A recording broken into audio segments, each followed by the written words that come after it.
點解司徒嘅司同埋慈雲山嘅慈一般都拼作司同埋慈？嗰個 Z 係喺邊度嚟嘅呢？點解佢嘅韻母唔係同伊字一樣拼成伊或者伊嘅呢？其實呢個同粵語一個已經消失咗嘅音係有關嘅。我哋係靈知，今日嘅語言學知識係粵語百年音變消失咗嘅 Z 韻母。睇返以前嘅粵語字典同埋書籍，會發現唔少書都將粵拼係支黐絲嘅字拼成支黐絲等等，可以見到呢個唔係拼錯字，而係另一個音。普通話支黐絲嗰個音，呢個音喺學術界存在各種嘅說法。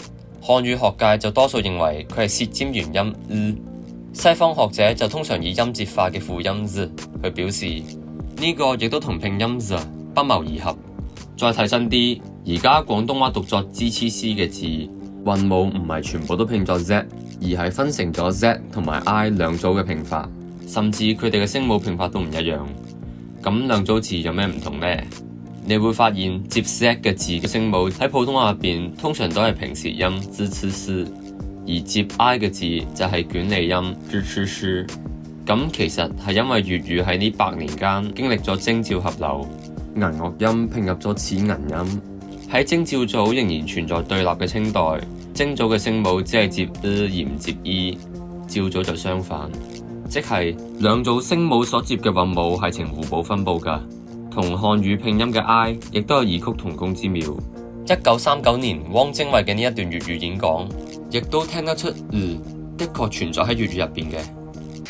前輩話咩嘢反對中途妥協啦，抗戰到底啊，咪都係一樣咁嘅意思。因為初開仗嘅時候，想話要鼓舞下人心，要振作下軍心，只好咁樣講。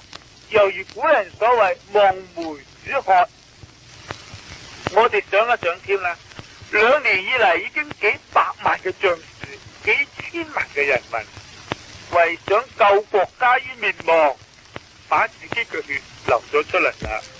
當然，佢講嘅粵語係咪市區話就有待商確啦。同時都要留意，佢無論徵召組都讀成音，並唔分支同埋支，或者係徵召合流嘅結果。順帶一提，而家都有部分地區嘅粵語保留咗音，例如老派南寧白話。如果大家知道仲有咩地方嘅粵語有保留，亦都歡迎留言俾我哋知道啊！今日就講到呢度先，拜拜。